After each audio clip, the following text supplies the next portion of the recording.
A hidden gem is defined as a piece of media that is of high quality but relatively unknown. There's a game that has a 40 out of 40 on Famitsu and rave reviews all across the board, yet it seems like no one even knows it exists. That game is 428 Shibuya Scramble, and it is a true hidden gem. If you take a look at the gameplay, you might not think much of it. You might think to yourself, just another visual novel with minimal gameplay. Why not just read a book instead and save some money? But I promise you, this game will give you quite an enjoyable surprise. This game has to be one of the most engaging games I have played recently, and is quickly climbing the ranks of my favorite games. Let's talk about why. This video will be a suggestion of sorts. There will be no spoilers. Let's hop right into it. 428 Shibuya Scramble is a visual novel that was released for the Wii in 2008 exclusively in Japan. It finally made its way west relatively recently, in 2018 in fact. That's about 1 year ago as of the time of this recording. Its gameplay is rather minimalistic, being a visual novel and all. You simply read the text. Yet at the same time, it also manages to be somewhat of a puzzle game. 428 utilizes a parallel gameplay mechanic. You play as 5 different characters: brazen detective Shinya Kano, optimistic street thug Endo, arrogant journalist Minorikawa, the antisocial virologist Kenji Osawa, and Tama, an amnesiac girl stuck in a mascot suit. The story of all 5 protagonists interact with each other, and the choices you make in one story can affect the results of another one, almost like a butterfly effect. This is the puzzle aspect of the game. You have to find out what choices fit in the puzzle in order to create the best outcome for all 5 characters. Each character's story is a different genre. Kano's is a police procedural, Achi's an action-adventure, Tama's is a slapstick comedy, Osawa's is a psychological horror, and my personal favorite, Minorikawa's, is a drama. This works to keep the game from getting boring. The game always has a variety of different moods. If you are feeling bored of Minorikawa's story, for instance, you can always jump over to Kano's. Getting bored of all the seriousness in Osawa's story? Jump over to Tama's and have a laugh. The stories are all connected to the kidnapping of Maria Osawa, and each story gives you more insight on the case. For example, info from Kano's story can help you figure out the identity of a mysterious person in Achi's story. Speaking of mysteries, this game is full of them. I don't know how they did it, but the game always manages to give you just enough information to figure them out on your own. You will be able to predict the game's twists, at least I was, but that is in no way a bad thing. It gives you a huge sense of achievement when all the pieces finally come together in your brain and you figure them out.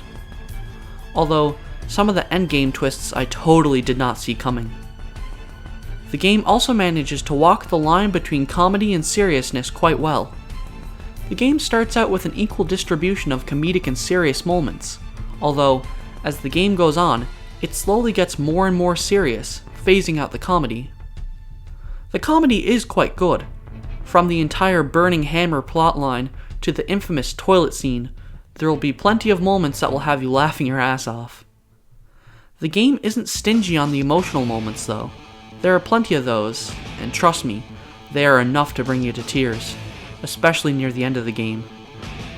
428 is certainly not afraid to cover some mature themes such as terrorism, suicide, debt, dysfunctional families, and sacrifice for the greater good. All are handled quite well, and make for sad and sometimes touching plot lines. 428 is entirely live action, although it's not FMV.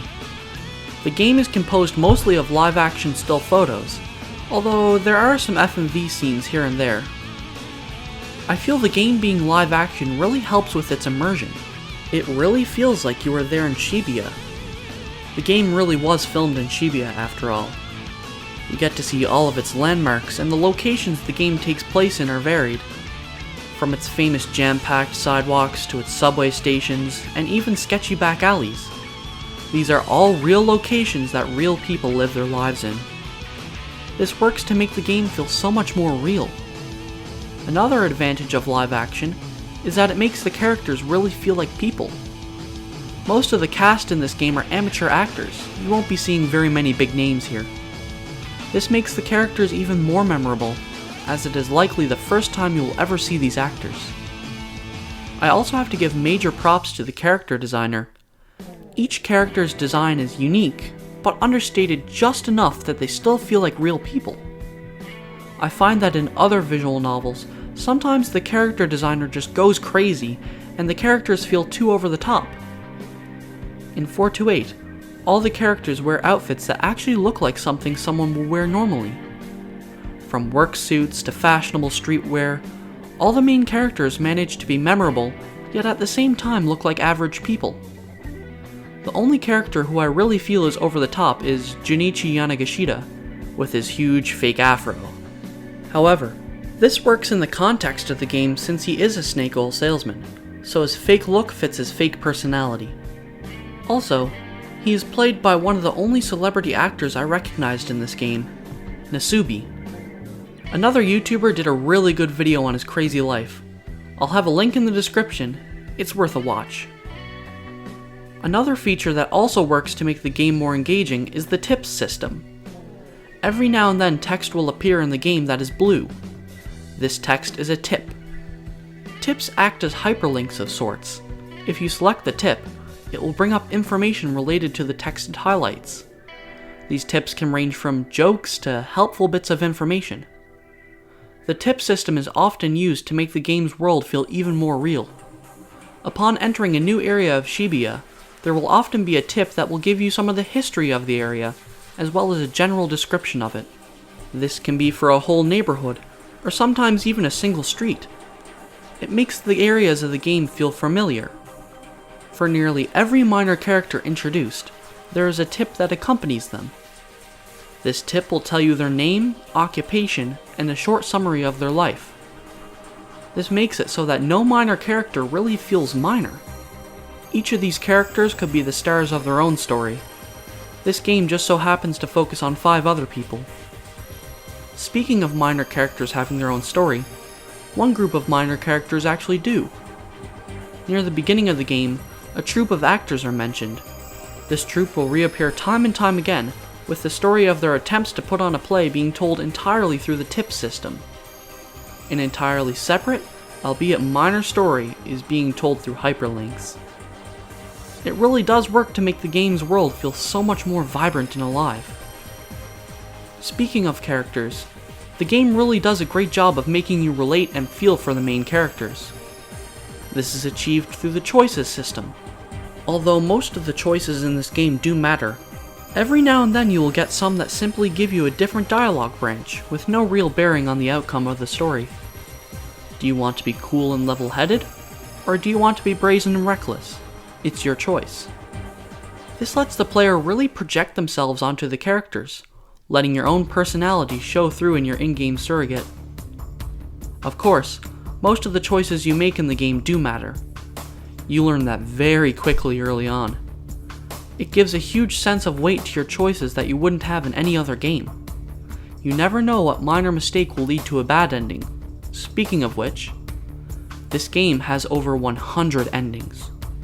Yes, you heard that right, over 100. The large majority are bad endings, while there are only a few good endings. Most of the bad endings are comedic in nature. One of my favorites is that throwing a cockroach out of a window results in it falling on a main character, giving her a heart attack and killing her. Another favorite of mine involves a main character being killed by a deranged chef due to another character having too much money on the restaurant's tab. These comedic endings manage to lighten up what would otherwise be an extremely depressing situation. Of course, there are also plenty of dark bad endings as well. The darker ones manage to put into perspective just how grave and serious the situation is. This helps you feel for the characters more. You don't want them to go through these horribly dark endings where they are killed, become depressed, or have some other horrible fate happen to them. However, if you are playing the game for the first time, you are pretty much guaranteed to run into some of these endings. Some bad endings are nearly impossible to avoid on your first playthrough, while others are tucked away nicely so you actually have to go looking for them. And how can I talk about this game without talking about its music? This game has an amazing soundtrack, composed mainly by Naoki Sato. In fact, you have been hearing the game's soundtrack all throughout this video. The variety of music in this game is just amazing. There are so many different tracks that fit so many different moods. Optimistic rock songs where someone is just going crazy on the guitar, creepy pure atmospheric pieces, silly off-key melodica, and so much more. Each character also has their own theme that sums up the mood of their stories pretty well. Kano's is a tense orchestra piece, Achi and Minorikawa's are both upbeat rock songs, Osawa's is a creepy electronic track with droning woodwinds in the background, and Tama's is a recorder and guitar duet that emphasizes her innocence. One song that has particularly stuck with me is an acoustic guitar piece that plays during particularly emotional scenes. It's absolutely beautiful, and it never fails to give me that sad melancholy feeling. I just love this game's soundtrack. I'm sure if you play the game, you will have at least one track you just love hearing. 428 Shibuya Scramble is a modern classic that I really don't hear enough people talking about. It manages to hit all the right notes, and it is certainly deserving of the 40 out of 40 Famitsu gave it. This game's plot is absolutely amazing. I'm not going to spoil anything, but I'm sure that it will have you on the edge of your seat. I really want to give a big thank you to the main actors who really made this game shine. Despite not seeing these guys do much else after this game, they still did an amazing job. Kosei Amano, Yuto Nakamura, Fumio Kitagami, Takuji Oyama, and Naru Mikono. You guys really made the main five pop out and become the great characters they are. Thank you. And to you watching, if you haven't played 428 Shibuya Scramble, please give it a try. There's a free demo you can try before buying the full game. I hope that you will fall in love with 428 Shibuya Scramble as much as I did. This is CJ Mack signing off. Have a nice tragedy.